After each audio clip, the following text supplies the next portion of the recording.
என் பார்வை மங்கத் தொடங்கியது. ஒவ்வொரு சுவாசமும் 1000 ஊசிகள் துளைப்பது போல உணர்ந்தது. பேச முயன்றேன். ஆனால் இரத்தம் என் தொண்டையை நிரப்பியது. என்னை வன்மையாக இருமச் செய்தது. இது யமனை எதிர்கொள்வது போல உணர்வதா? என்னை சுற்றி இருந்த குருதி குளம் பெரிதாகியது. பெட்ரோல் மனத்துடன் கலந்து. இன்று தேவுடனான என் 7வது ஆண்டு நினைவு நாள். அவர் காலையில் அழைத்தார். அவரது குரல் வழக்கத்திற்கு மாறாக மென்மையாக இருந்தது. என்னை ஐடி காரிடாரில் உள்ள அவரது அலுவலகத்திற்கு வர அழைத்தார். அவர் என்னை கொடுக்க ஏதோ வைத்ததாக சொன்னார். சமீபத்தில் தனது மென்பொருள் நிறுவனத்தை விரிவாக்குவதில் தேவ் மன அழுத்தத்தில் இருந்தார். எனக்கு எவ்வளவு அரவணைப்பு காட்டியும் அரிதாக. மயிலாப்பூரில் உள்ள எங்கள் குடியிருப்பை விட்டு புறப்பட்டேன். அவர் என்னை எதிர்பார்த்திருந்தார். பின்னர் லாரி சிவப்பு விளக்கை மீறி வந்தது. என் உடல் வலியால் துடித்தது.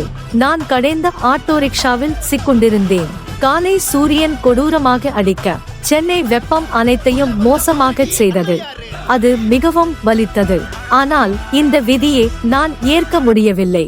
நான் இன்னும் தேவிடமிருந்து என் தாலி பெறவில்லை. அவர் எனக்கு கோவிலின் தெய்வங்களின் முன்னிலையில் ஒரு முறையான திருமணத்தை நடத்த வேண்டியிருந்தார். எப்படி நான் எளிதில் விடுத்துவிட முடியும்? அவருக்கு கடைசி முறையாக அழைக்க போராடினேன். அவர் இறுதியாக எடுத்துக்கொள்ளும் வரை தொலைபேசி எப்போதும் ஒலித்துக் கொண்டே இருந்தது. தேவ் கிருஷ்ணன். நான் அவரிடம் மன்னிக்கச் சொல்ல, நான் இனி வர முடியாது என்று சொல்ல முயன்றேன். ஆனால் அவரது ஆவலான குரல் கடந்து வந்தது. 3000 ரூபாய் முதலீட்டாளர்கள் அரை மணி நேரத்திற்குள் வருகிறார்கள். சீக்கிரமாக பேசு. வலியுடன் போராடி நான் சொன்னேன், தேவ், நான் வர முடியாது என்று நினைக்கிறேன். விபத்தினை பற்றி அவரிடம் சொல்ல வேண்டுமென்று நினைத்தேன். ஆனால் ஒரு நிமிட மிடனத்திற்கு பிறகு தேவ் குளிர்ச்சியாக சொன்னார், நீ என்ன நாடகம் செய்கிறாய்? இப்போ வரக்கூடாது என்றால் நிற்க வேண்டியதில்லை. அது இல்லை. எனது வாய் திறந்த உடனே இரத்தம் என் நுரையீரலை நிரப்பியது.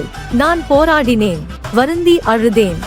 சார், இனிமையான பெண் குரல் தொலைபேசியில் இருந்து வந்தது. கான்பரன்ஸ் ரூம் ரெடியா இருக்கிறது. தேவின் குரல் முற்றிலும் மாறியது. மென்மையாக, நல்ல வேலை, நன்றியூர். அடுத்த நொடி அவரது குரல் மீண்டும் குளிர்ச்சியாக மாறியது.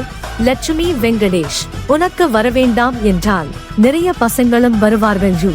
அவரது முடிவை கேட்டு நான் துயரத்தில் இருந்தேன். என் உடலில் வலி அதிகரித்தது. நான் தொலைபேசியை இன்னும் பிடிக்க முடியவில்லை. அது பாரமாக தரையில் விழுந்தது. என் மங்கிய பார்வையில் ஆரஞ்சு யூனிஃபார்மில் உள்ள சிலர் என் பக்கம் ஓடி வருவது தெரிந்தது. ஆனால் அடுத்த நொடி ஒரு தீப்பொறி எல்லாவற்றையும் விழுங்கியது. நான் இருட்டில் வீழ்ந்தேன். இந்த சாவை நான் ஏற்க முடியவில்லை. நான் இன்னும் தேவ் கிருஷ்ணனிடமிருந்து ஒரு விடை பெறவில்லை.